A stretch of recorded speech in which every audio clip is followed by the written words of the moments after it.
My sibling told everyone I was faking depression for attention, so I waited until their birthday party, plugged my phone into the speaker, and played a compilation of their old voice memos begging me not to tell anyone their secrets. It started when I was 16. I'd been dealing with depression for a while, quietly. I wasn't the type to announce it. I didn't post about it, didn't bring it up at dinner, didn't even tell most of my friends. But my sibling knew.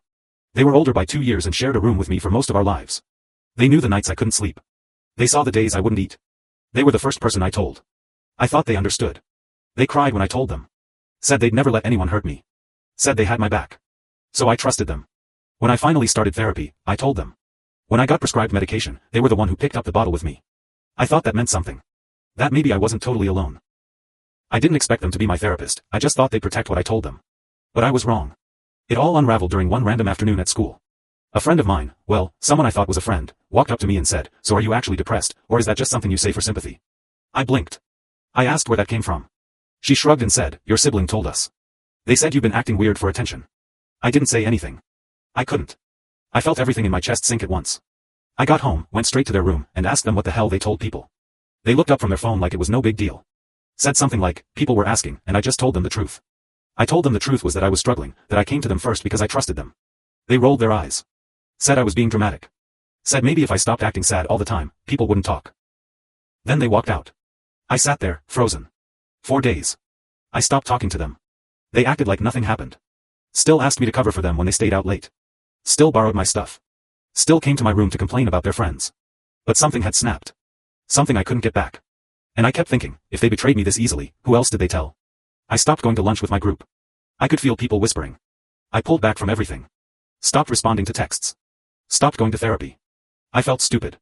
Like maybe I was just making it up. Because why else would the one person I confided in turn me into a punchline? Then something happened that pushed it over the edge. It was a week before their birthday party. A big one. They were turning 18. My parents were going all out, decorations, catering, loud music, the whole thing. One night while they were showering, their phone buzzed on the kitchen counter. A message popped up from a group chat I wasn't supposed to see. It was them, joking about how I'd milked the sad act for months and how they should have gone into acting with how well they handled pretending to care.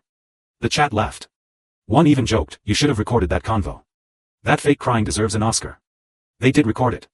But not for laughs. For safety. Because I had all their old voice memos saved. They used to send me audio clips when they were breaking down, crying over failed grades, begging me not to tell mom about the parties, or the time they lied about going to school but went somewhere else. I'd never played them for anyone. I never even brought them up. But now? Now I was done playing nice. I didn't do anything for a week. I acted normal. Didn't bring it up. Didn't even flinch when they asked me to help decorate the garage. But I was planning everything. I went through every old message, every saved memo, every audio file I had. Clipped the ones where they begged me for help. The ones where they told me they'd break if anyone found out. The ones where they whispered secrets like I was their vault. And on the night of the party, when the lights were up and everyone was gathered and the music was blasting from the rented speaker set, I smiled, walked to the DJ table, and plugged in my phone. The speaker clicked. My phone buzzed as the Bluetooth connected. I didn't say a word. I didn't need to. The music stopped, and people turned toward the sudden silence. At first, they thought it was a glitch. Then the audio started. The first clip was quiet, just my sibling's voice, shaky, raw, barely whispering. "Please don't tell mom, please. I swear I'll fix it. Just don't say anything." There was a beat of silence in the room. Then the second one played.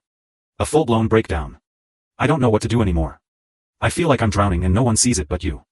That voice didn't sound like someone laughing in a group chat. It sounded like someone breaking apart. By the third clip, the room was frozen.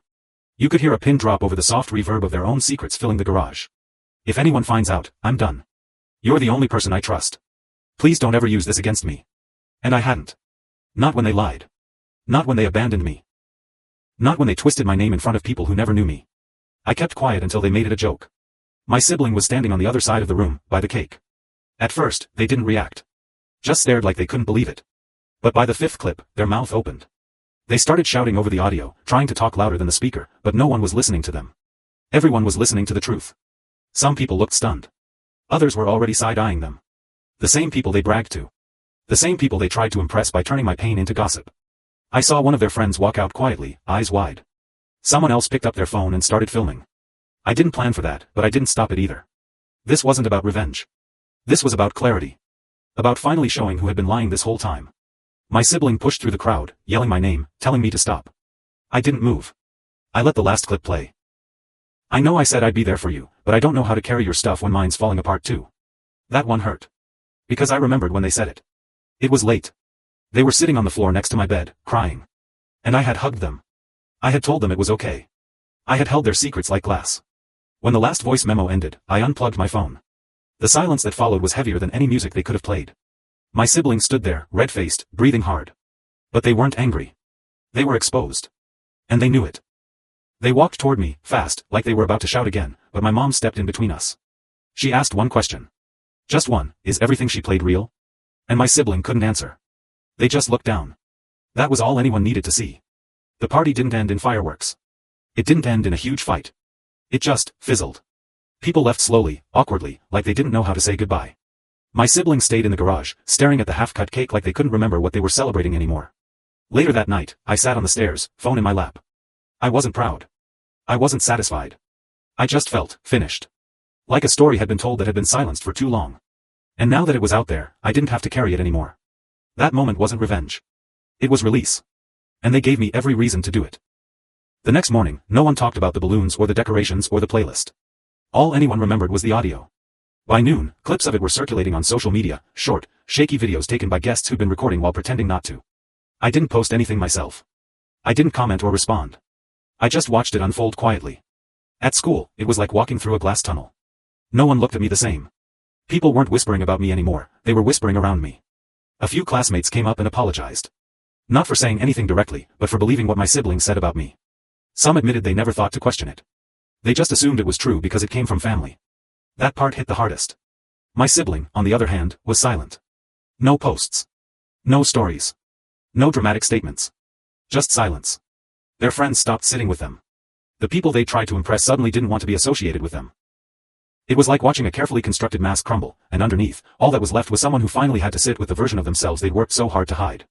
Our parents didn't yell. They didn't take sides. They just watched. Listened. Asked questions. I told them everything. Every ignored message, every sarcastic comment, every time I was told to get over it, while they poured their own feelings into my hands. They didn't say much at first. Just sat there. But later that week, my mom walked into my room and placed a brand new journal on my desk. No words. Just a gesture. And somehow, that meant more. Therapy resumed. My sessions went deeper this time. We talked about trust. Boundaries. Grief, because that's what it was. Grieving the idea of someone you thought would protect you. My therapist said sometimes the biggest betrayal doesn't come from strangers. It comes from the people you believed would never hurt you. My sibling tried to apologize 2 weeks later. It wasn't loud. It wasn't public. It was in the kitchen, late at night, while I was heating leftover rice. They stood next to the sink, hands in their pockets, and said, I didn't think anyone would care. I didn't think you'd actually get hurt. I didn't say anything. Because I didn't need another performance. I needed time. And they had taken enough of it already. Eventually, they started going to therapy too. I don't know if it was guilt or pressure or both. But they went. And I guess that's something. We don't talk the way we used to. The bond we had? It doesn't exist anymore. It's not hate. It's just distance. A necessary space. But here's what I learned, sometimes, silence is not the higher road.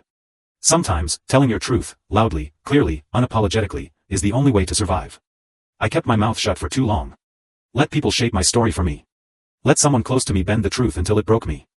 I thought protecting them meant protecting myself. But all it did was bury me deeper. The night I hit play at that party, I didn't do it to ruin them. I did it to reclaim what they took. My voice. My truth. My right to be seen as someone who wasn't lying or pretending or reaching for attention. And for the first time in a long time, I wasn't the one keeping secrets. So if you ask me if I'd do it again, I would. Not because it was dramatic. Not because it made a statement. But because some truths don't deserve to be whispered. They deserve to be heard, start to finish. And this time, I didn't flinch when people listened.